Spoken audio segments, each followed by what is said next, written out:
जो मैंने income tax department site रू ईपान एप्लाई करिसेंती जानि रखंतु इनकम टैक्स साइट रू केबे भी फिजिकल पान कार्ड मिले नाही एवं जो ईपान मिलता है ताहाकु सब क्षेत्र में व्यवहार करि परिबे नाही।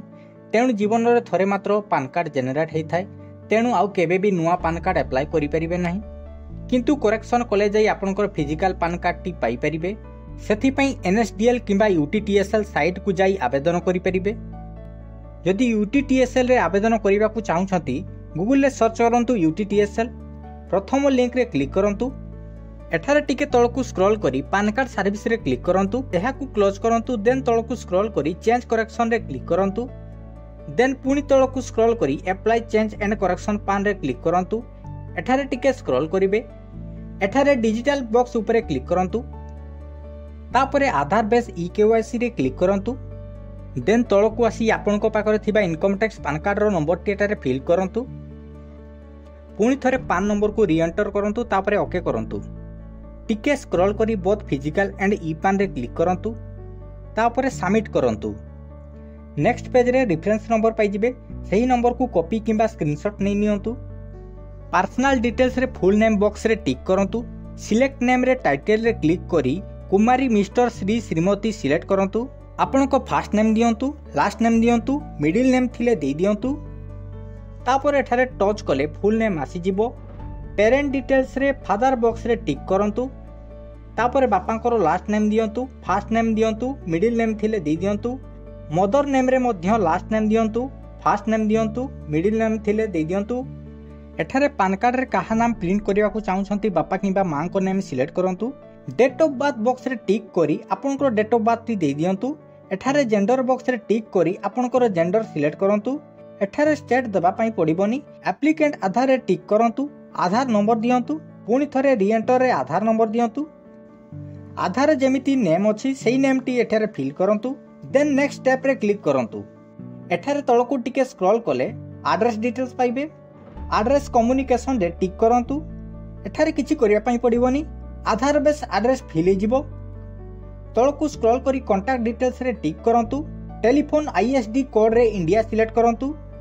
एरिया एसटीडी कोड रे गूगल रे सर्च करंतु। आपनको सिटी किंबा district space STD code search कला परे एमितिका आपनको एसटीडी कोड पाई जिवे। ताहाकु कॉपी करंतु। देन सेठारे पेस्ट करंतु। एठारे मोबाइल नंबर देबे, ईमेल आईडी देबे। तापरे नेक्स्ट स्टेप करंतु। एठारे टिके स्क्रॉल करी फोटोग्राफ एवं सिग्नेचर रे टिक करिवे। तापरे वेरिफिकेशन रे एठारे एई बॉक्स रे जस्ट टिक करंतु। ऑटोमेटिक आपनको नेम टी आसी जिवो। सिलेक्ट नंबर ऑफ डॉक्यूमेंट रे 2 किंबा 3 सिलेक्ट करंतु। प्लेस रे विलेज किंबा टाउन नेम दियंतु। देन नेक्स्ट स्टेप करंतु। एठारे टिके तळकु स्क्रॉल करिवे। एठारे करेक्शन नेम रे क्लिक करंतु। आइडेंटिटी प्रूफ रे आधार सिलेक्ट करिवे। एड्रेस प्रूफ रे आधार सिलेक्ट करिवे। डेट ऑफ बर्थ प्रूफ रे मध्य आधार सिलेक्ट करिवे। पान प्रूफ रे कॉपी ऑफ पान रे सिलेक्ट करिवे। तापरे चूज फाइल रे क्लिक करी आपनको इनकम टैक्स पान कार्ड टी अपलोड करंतु। फादर प्रूफ रे मैट्रिकुलेशन सिलेक्ट करि परिबे। जेउ मानकर मैट्रिकुलेशन सर्टिफिकेट नाही वोटर आईडी सिलेक्ट करि परिबे। तापरे चूज फाइल रे क्लिक करी मैट्रिकुलेशन सर्टिफिकेट को अपलोड करंतु किंबा वोटर आईडी कार्ड अपलोड करंतु।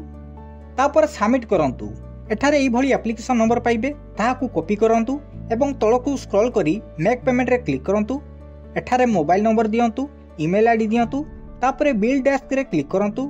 तळे कन्फर्म पेमेंट रे क्लिक करंतु। एठारे बहुत किछि पेमेंट मेथड पाइबे।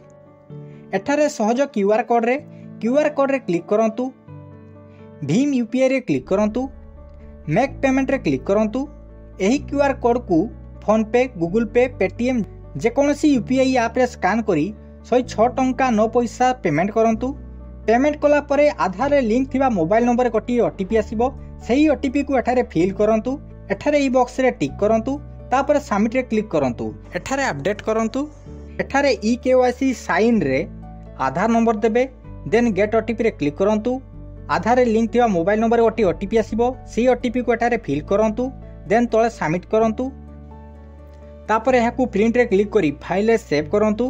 तापरे क्लोज रे क्लिक करंतु। 3-4 दिन भितर ईमेल को ई पान रो पीडीएफ पाई जिवे। तारो पासवर्ड आपनकर डेट ऑफ बर्थ एवं 7 दिन भितर यूटीटीएसएल एई भली डिस्पैच पान मेसेज आसी जिवो। आपनकर फिजिकल पान कार्ड टी पोस्टाल माध्यम रे पाई जिवे। आशा करूची एप्लाई प्रोसेस बुझी पारिथिबे। जदि एप्लाई रे किछि डाउट अछि तळे कमेंट करंतु।